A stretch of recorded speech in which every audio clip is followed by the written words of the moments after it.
Before we get into anything else, I should probably do the thing you're technically supposed to do on YouTube. Hi, I'm Darth James and welcome to whatever this channel has quietly turned into. This is the Board Book Geek, which started as a BookTube channel, very much in that traditional BookTube sense. It has slowly, awkwardly, and over the years became something entirely different, and if you're new here, welcome. If you've been here for years, thank you for not leaving when you probably had several very good reasons to run away and hide from me. This video is partly a thank you, partly a check-in, and partly me trying to work out loud what the hell this channel is going to be now in 2026. Because something strange happened recently. A lot of you showed up, new faces, new comments, names I've started to recognise, people referencing videos I didn't expect anyone to remember. And at the same time, there have been people here who have been quietly watching since the early days, through the many awkward thumbnails, poorly edited videos, forced enthusiasm, and versions of me I don't fully recognise anymore. Like I said, I think you had many reasons to just run and hide from me. So before anything else, thank you. There's genuinely no point making YouTube videos if you're only talking to yourself, and for a long time a small group of you made sure I wasn't. Now let's be upfront. I don't have a plan. I don't have a strategy. I don't have a content roadmap or a vision board or I don't know, a notice page that says this is my niche. I'm not really a brand. This channel started as a fairly standard BookTube channel, for better or worse, in most cases worse. Because that's what you did at the time. If you loved books and wanted to talk about them online, and then, well, you all know what happened. And I've talked about this elsewhere on this channel, and I won't dig up the drama again, but what happened with Rachel Marie fundamentally changed how I felt about the online book spaces.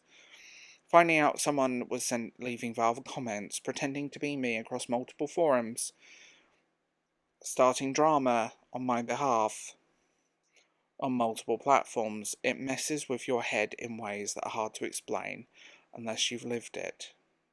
It's not just unpleasant, it's, well, word I cannot say out loud on YouTube. And once you've seen that side of things, once you've watched how weird, personal and vindictive people can get behind the scenes, it leaves a mark. For a long time I stepped away from book content. I talked about TV shows, media commentary, whatever felt survivable at the time, and looking back, it didn't resonate with people. But I also didn't do it chasing views. I did it because I was dealing with personal stuff, and that was all the energy I had. And that's something YouTube analytics never account for. Then 2025 happened. Last year, something shifted. Well, I'm going to be really honest, I stopped trying to be energetic, whatever that means. I stopped trying to be palatable. I've leaned into essay-style videos, longer thoughts, fewer jump cuts, less performance, and in hindsight, I think I avoided that style for years because I was terrified of being perceived as pretentious, or like I thought, or people thinking you think you're smarter than everyone else. That insecurity goes way back. The gifted kid, the ADHD nerd who read too much and talked too fast. You know the type. But last year I realised something that genuinely changed how I approach this. And I mean this in the best way. Content is disposable. It exists for a moment. If it gets watched or it doesn't, and then it disappears into the archive. You're only as good as your last video. So if that's true, and think about it, I'd rather make content that I'm actually proud of, content that has something to say, even if it's not for everyone. And I'm going to say the quiet part out loud. Some of the most interesting comments I get are also the most reactionary. They don't engage with the video, they're engaging with a version of it they invented in their head. So I just delete those now. Not out of spite, not because I can't take criticism, but 99.9% of the time the criticism is completely invalid. But because there's no point trying to have a conversation with someone who doesn't actually watch the video. I don't have the energy for that anymore. The demise of my second channel also taught me a hard lesson. YouTube isn't forever. Channels die, algorithms shift, entire back catalogues vanish overnight. Which is why I've built things elsewhere. Patreon, Substack, the members-only podcast. And also I have Ko-fi and I don't really know how to use it, but it's there. Because there are some conversations you simply can't have when YouTube is constantly breathing down your neck.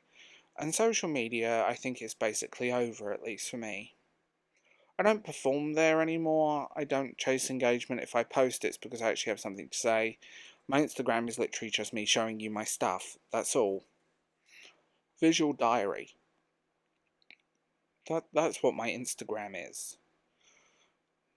Now, February 2026 will mark 10 years of this channel existing, which is honestly unsettling. A lot of old videos are gone. Some because they basically needed to be gone. Some because I can't watch them without physically cringing. And I've said this before, but I think I have a very strange relationship with my old content. I don't recognise the version of me in those videos. It's like watching a stranger who borrowed my voice. And I don't particularly like me back then, or that version of me.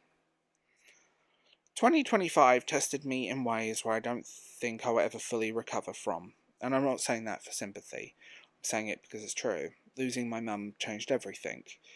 She was effectively my co-writer on this channel for years. I think it gave her something to do. Partly because of the stroke, but it ended her career. But the truth is, she loved it, and her voice is fundamentally missing now. Without her, the world doesn't feel safe anymore. And that's a very strange thing to live with. But something did come out of 2025 that was good. I finally cleared my archive. All the half-finished idea videos that I had, the stuff I should have uploaded but didn't have the energy to publish. I stopped hoarding content for a future version of myself who might... No, I don't know. And a lot of you resonated with it, which surprised me. So again, genuinely thank you. To the new people who found this channel recently, welcome. To the people who've been here for years, thank you for staying, like I said at the beginning. If it wasn't for that handful of you, I wouldn't be doing this now. And I mean that. Seriously. I wouldn't be here now, doing this, if it wasn't for you guys. Like I said, there's no point making content and only talking to yourself. Also, a very special shout out to Roger, a man who dislikes roughly 90% of the videos I make. And I use the word man in the strictly biological sense, not in the behavioural one. 2025 taught me to let go of people pleasing. I'm older, I'll be 38 this year. I'm still not where I want to be in life, and I don't really know what I'm meant to be doing. But I do know this. I'm not here to win arguments, I'm not here to be liked by everyone, I'm here to have conversations, I'm here to talk about books, media, culture, whatever else happens to grab my attention, honestly and without pretending. If that sounds like your thing, stick around. Subscribe if you want to, don't if you don't. I'm not going anywhere, at least not yet. I came out of 2025 battered and bruised, but I'm still here. And there are people in this strange little corner of the internet who have talked me off a few metaphorical ledges. So, let's see what we can do next. I'm Dove James, and this was The Bald Book Geek.